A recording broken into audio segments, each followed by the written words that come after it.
2017 से योगी आदित्यनाथ मुख्यमंत्री हैं। लगता है इस डबल इंजन में इस बार 50,000 रुपए का E20 मिलाया जाने वाला है।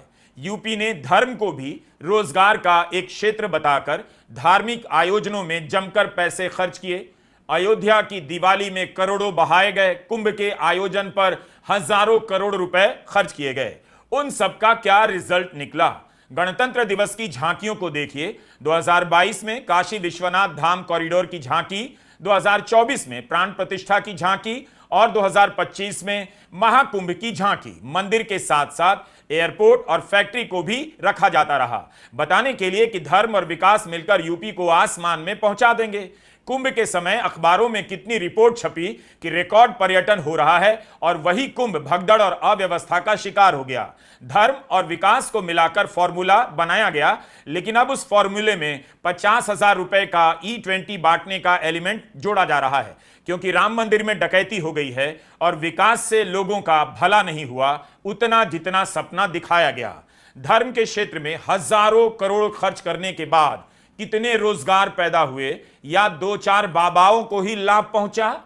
किसी बात की कोई ऑडिट नहीं। अगर रोजगार पैदा हुआ है तब फिर क्यों चुनाव जीतने के लिए पैसे बांटने की तरकीब निकाली जा रही है? 2024 में प्राण प्रतिष्ठा से पहले इसी तरह की खबरों और विश्लेषण से माहौल बनाया गया।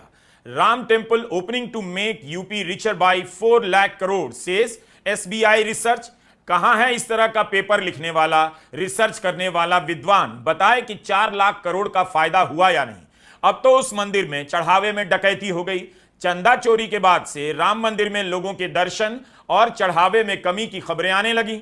अयोध्या में ही कितना रोजगार पैदा हुआ, एक जिले का सर्वे आना क्या कोई बहुत मुश्किल काम है? अभी तक बता दिया जा सकता था, लेकिन यह भी साफ नहीं कि SIT की जांच में क्या सामने आया है। रिपोर्ट सार्वजनिक नहीं है।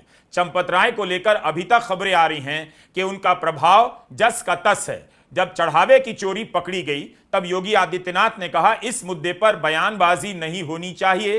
तब फिर किस मुद्दे पर होनी चाहिए? विकास पर बयानबाजी होती, मगर अब चुनाव 50,000 रुपए से लड़ा जा रहा है। चुनाव से पहले 50,000 रुपया महिलाओं के खाते में बांटना कुछ और भी कहता है। जिस राज्य के वोटर के एक बड़े वर्ग को मुसलमानों के खिलाफ नफरत की आंधी में झोंका गया, उनकी खुशी के लिए, हिंदू सुख के लिए किसी मुसलमान के घर पर बुलडोजर चलवा दिया गया। अब उसी वोटर से वोट लेने के लिए 50,000 रुपए भी देने पड़ेंगे। हमने कई बार कहा है कि राजनीति में धर्म का इस्तेमाल जब जब होता है जनता का विवेक मर जाता है। धर्म का नुकसान तो होता ही है, राजनीति का भी